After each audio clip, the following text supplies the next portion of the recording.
Hey Priscilla, what's the word of the day? Dictator.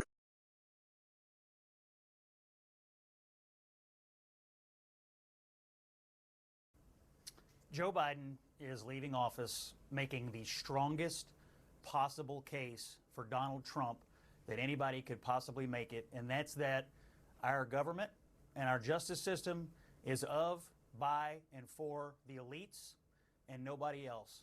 He ran to banish Trumpism from our political system in this country, and he has left it politically and now institutionally the strongest possible political force in this country. It is a complete and utter failure by the head of the Democratic Party and the President of the United States. Never again do I want to hear, oh, Donald Trump's a liar. You can't believe anything he says. Say that you have one rule for Facebook and you have a different rule for Twitter.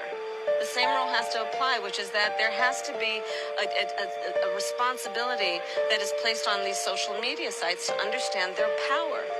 They are directly speaking to millions and millions of people without any level of oversight or regulation. And that has to stop. Think critically. Well, it would help if we could regulate social media, because one of the biggest offenders is D.C. and Congress have not been able to do one thing in regard to the rogue corporations of social media. So, Don, you love censorship, is what you're saying? No, I don't love censorship. I believe in moderation. Moderation is a propaganda word for censorship. Look, if something's illegal, we're going to take it down. If it's not illegal, then we're putting our thumb on the scale and we're being censors. You're putting your thumb on the scale for moderating hate speech. I mean, you don't put out child pornography. That's not... It's illegal. Some people would say that's considered censorship. I'm just saying. I literally said, if something is legal, okay, we will obviously remove it. Look, I think this is the predominant form of censorship we've seen in the last several years, Trace. The government is using private companies like Facebook to do through the back door what government could not do directly through the front door under the Constitution: censor politically disfavored speech.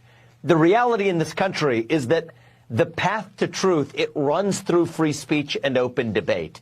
That is why we have a First Amendment. The Constitution there is to protect the people from the government. It's to make it hard to change things. Why is freedom of speech the First Amendment? It's because people came from countries where if you spoke freely, you would be imprisoned or killed. That was why they were like, you know what, we should make sure that we got that one. And remember that time when they tried to kill us back in the other country? just for saying we didn't like a political candidate? Fallout from President Biden's decision to grant a sweeping pardon for his son. Hunter Biden was set to be sentenced 10 days from now on a felony gun conviction in Delaware and then on separate tax charges in California days later. Republicans and some Democrats are criticizing the president's decision after he previously said many times that he would not pardon his son. President-elect Donald Trump pounced on the move, calling it an abuse and miscarriage of justice, and hinted that he plans to pardon those convicted of the assault at the U.S. Capitol building in 2020.